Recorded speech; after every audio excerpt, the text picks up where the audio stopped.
What's going on, everybody? Baseball Stud 294 here, back with another airsoft gun review. Now today what we'll be looking at is what's known as the Echo-1 ASC-H, or Advanced Squad Carbine Heavy, or as I like to call it, the Mark 17 or SCAR Heavy, whichever you prefer. It's all the same. So let's go ahead and get right into this review. Alright guys, so what you receive in the box, as usual, first and foremost, you will get a field guide or manual for the gun. I did not receive one as I purchased the gun here locally, and for some reason it didn't come with it. But it just basically talks about some disassembly steps, as well as charging the battery, how to clean the barrel, adjust the hop up, all the common stuff. So nothing too much missed there. You'll get a common unjamming and cleaning rod. You'll also receive a 1200 milliamp 8.4 volt with Tamai connector battery. You'll get the orange flash hider, which will be attached to the gun when you receive it. It also comes with a steel ASC-H style flash hider, which I've opted to install on it right now, so it looks a little bit more like a SCAR Heavy. You will also receive not one but two full metal high capacity mags. Each will hold 500 rounds, so these will also fit the VFC and the Classic Army ASC-H magazine. So there are a few options out there, which is also very, very nice. So let's go ahead and take a look back at the gun now.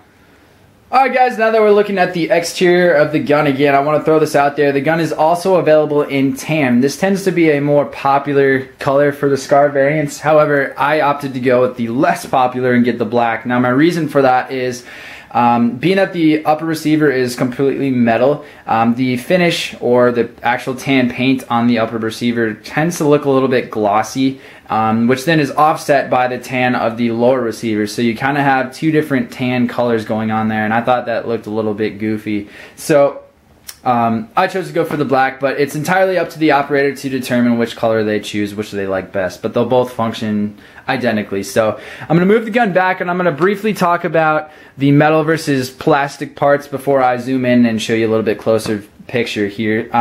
So starting from the flash hider, now you can see the steel flash hider, or the ASC-H style flash hider that was included as well. I put that on there because it actually fits the gun a little bit better, being that it's a SCAR Heavy. It's made of steel, so that's why it looks great, but it's pretty sweet. It's not going to chip or break in any sort of way. So moving back, you have a completely full metal gas block, front iron sight, as well as outer barrel assembly there, so that's pretty nice. Also hides a little hidden tool, which I'll show you a little bit later. Your whole upper receiver, as I mentioned, is metal, so all of your rail systems, both top, left and right and bottom, are all metal, and then your rear iron sight is metal as well. So those are just about all the metal parts on the gun, excluding your trigger, which is metal, of course your full metal high caps, both of which are metal, and all of your body pins and screws are metal. The last piece also that is metal are all of your sling attachment points. You have a single attachment here, as well as two attachment points here. Now another nice thing that's interesting to note between the SCAR Light and the SCAR Heavy is the SCAR Heavy has two individual points here, whereas the SCAR Light has one large attachment point. I like the fact that it's got two smaller points, so you don't have any premature wear when your gun is literally bouncing around, because this is a very large attachment point on the SCAR Light. So now that we've gotten the metal parts out of the way, I'll move the gun back. That leaves just a few pieces to be plastic, of course. So the whole lower receiver, including your trigger guard, your M4 style grip, which I'll mention here in a little bit. There's a cork to that. Your fire selector switch, your forward assist, as well as your mag release, and your stock are all composed of a higher quality nylon reinforced plastic. Now they feel very, very solid, and the nice thing too here is your mag has zero wobble. It's bouncing a little bit because it's on my bed, however there is zero wobble to that, which is a nice piece. So now I'm going to zoom in and show you guys a little bit more in depth of what this gun. Alright guys, now that we're looking at the front half of the gun, I don't have a whole lot to say since I basically just went over the externals of the gun already. But you do have just again your metal receiver here. The gun does not come with these tan rail covers. I threw those on just to kind of show you a little bit of contrast on what a black gun looks like with some tan accessories, particularly the SCAR, since not a lot of people run the SCAR in black. But so those don't come with it. I know that the SCARs made by D-Boys also come with a plastic foregrip. However, the Classic Army and the Echo-1 versions do not come with that. So they're very cheap.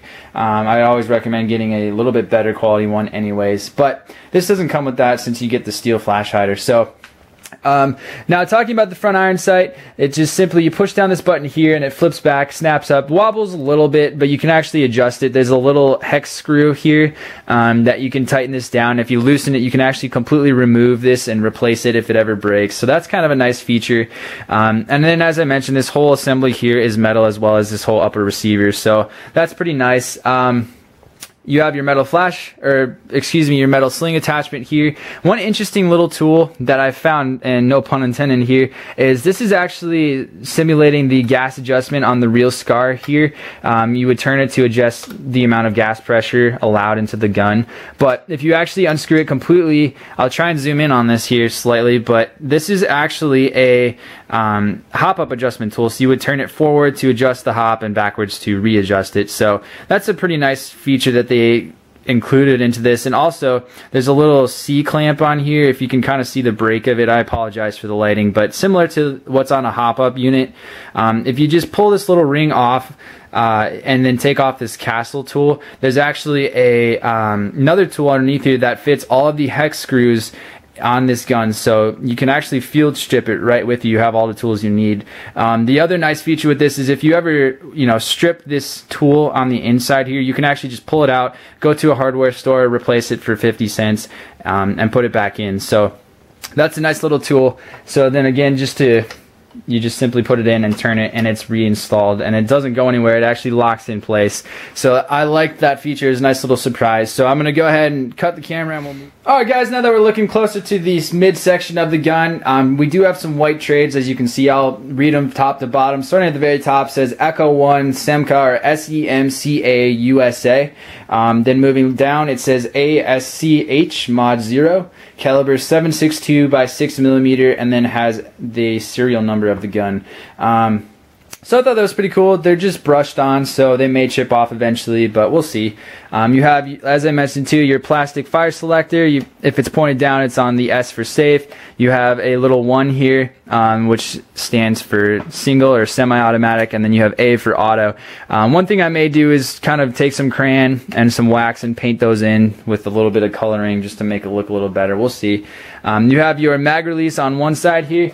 So pretty common, snaps in nice and good. Again, there's not very much wobble. You also have your forward assist here, which is this is actually only on the left side. However, you have your ambidextrous fire selectors, so that means it's on the left and the right side of the gun, as well as your mag release is both on the left and the right. So then, I don't remember if I mentioned this or not, but this is actually a little bit thinner M4 style grip than a true M4. So if you have a Classic Army or Combat Machine or JG or whatever M4 you have to get a SCAR version, because this is a little bit thinner. So if you ever hold this, it's going to feel slightly smaller in your hand than an M4 grip. So just an interesting side note there. And then again, here are your 2 rear sling point attachments. So you have your, I'm going to move the camera down, or excuse me, move the gun down slightly.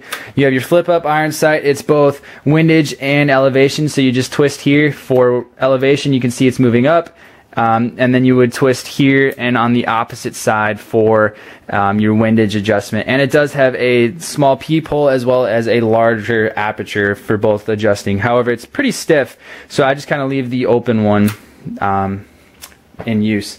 So, alright guys, we're going to move further back now. Alright guys, now looking at the rear portion of the gun, you have your stock, which is very simplistic, common to any SCAR. Now, unlike the AGM and the D-Boys version, this is actually a 6 position as opposed to 3. So to adjust it, it'll function just the same as the other clones. You simply push down this button, and now it's very stiff, which I personally like. So don't worry, it's not jammed or anything, and it'll just lock into place whichever position you choose. So it's numbered, of course, 1 through 6, so you know which position you're actually in. Moving to your next button, this is actually a cheek riser adjustment. It's got 2 positions, so you just push down the button and select whichever position you choose. So you have 1, and then there's the second highest one there. So the third button here is to actually turn the stock completely to the other side to shorten the overall length of your gun, which is pretty nice. I think it looks a little goofy, but all the SCARs have this feature. But one nice thing about this is, I'll try and show you this as best I can. If you look in here, there are no exposed wiring, unlike the AGM and the D-Boys version. Occasionally they get these wires pinched, and users actually completely ruin their wiring and they have to rewire the system. But this Classic Army clone, or the Echo-1 version, doesn't have the exposed wiring, which is very, very nice. That was a huge plus and one of the reasons I chose this version. So flipping to the other side now, this is what it looks like when it's folded. You of course cannot use any of the functions of the ambidextrous fire selector or mag release on the right side of the gun, being that the stock is locked in place there. But it does get secured. There's a little mechanism right here on the stock, if you can see it there, as well as this piece here behind the rear of the bolt that actually locks in place, so you don't have to worry about it coming loose or anything like that, which is a nice addition that they recently added. Now, before I move forward, there's also a bolt here. So unlike the AGM and D-Boys version, where you have to actually get into the stock through the cheek riser, you actually push this pin out and it's got a little locking portion on it so you don't lose the rear pin, and then this butt plate comes right off. It's rubber, and then you actually install your battery right through the rear of the stock. So I like that feature a little bit better. It's actually easier to get your batteries in and out of the gun while in the field, as opposed to having to tinker with lifting that up and then sliding it backwards and then plugging in your wires and closing it. So just a personal preference thing. So alright guys, I'm going to go ahead and cut the camera once again and move the gun forward, now looking at the opposite side of the gun. Alright guys, now that we moved the gun forward, we're looking at the right half of the gun. As you can see, now it's not too different from the actual left side. You got the same ambidextrous fire selector and mag release. The only real difference is you have a single point sling attachment here at the rear, as opposed to the double attachment points on the left side. And then you also have the charging handle for the bolt installed on the right side. Now, you can adjust that, move it to the left side by very simply removing these two screws here. There's one on top underneath the flash hider, and then two identical to it on the other side. Once you do that, simply pull your stock off, remove a spring and a spring guide, and then your whole bolt assembly comes right out. This pulls out, and then you just simply reverse the process and install it in the hole on the other side. So it may sound kind of complicated, but it's very, very easy, and there's, I'm sure, videos up there on YouTube how to do it. If you guys have questions, I can always post a video on how to do it myself as well. The other thing too that this has is it's got a functioning bolt catch. So very simply, you just pull it forward, it locks in place, as you can see there. That exposes your hop-up unit. It's a plastic hop-up, however, it seems to be fairly accurate. So it's a little bit deeper inside your body as opposed to what you'd see on an AK or an M4. That's why they give you that tool. But if you don't have fat fingers, which I do not, you can actually get your finger in there and adjust it yourself. Or, of course, if you want to, you can go ahead and use the tool that they provided. So then, to release the bolt, you use your forward assist on the right side and just do that. Excuse me, it's on the left side, not the right side. You push that, the ping pong paddle looking deal, and it will then, of course, release the bolt and let it snap forward with a very satisfying and large and loud snap. So, alright guys, now that we saw this, I'm going to again move the gun forward, show you the right half of the front of the gun, and then we'll give you a conclusion. Alrighty guys, and here is the right half of the front of the gun. Now, again, it's identical to the left side, except for that button to release your front irons post is on the left side of the gun. But other than that, it's identical, so nothing much left to say here. Just want to give you this perspective as well. So I'm going to go ahead and zoom out and give you my conclusion. Alright guys, in these closing ideas and moments here, I just want to throw out a few more pieces of information I did not mention throughout the video. It is a classic Army clone, not a VFC clone. However, it does function almost identically in lots of respects to the VFC SCAR models. So the greatest thing about this is if you remove this front body pin, this actual whole lower receiver will slide forward and pop right out. You don't have to unscrew anything, which is very, very nice. That's only unique to the SCAR-H though from Echo-1. The SCAR-Lite from Echo-1, you need to remove screws from the upper receiver and uninstall it completely differently. So that makes takedown a lot quicker. You don't have to worry about removing the stock or anything like that. So I like that feature.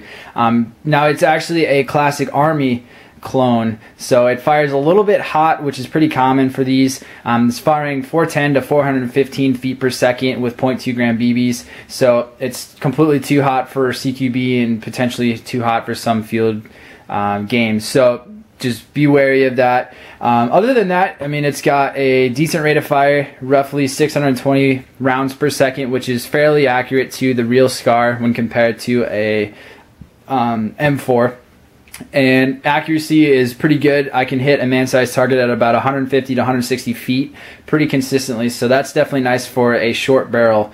So yeah, other than that, I hope you guys enjoyed this video. If you have any further questions, feel free to leave me a comment or send me a private message and I'll get back to you as soon as I got a chance. And then, like I said, as always, thank you so much for watching, and be sure to check back for any further updates.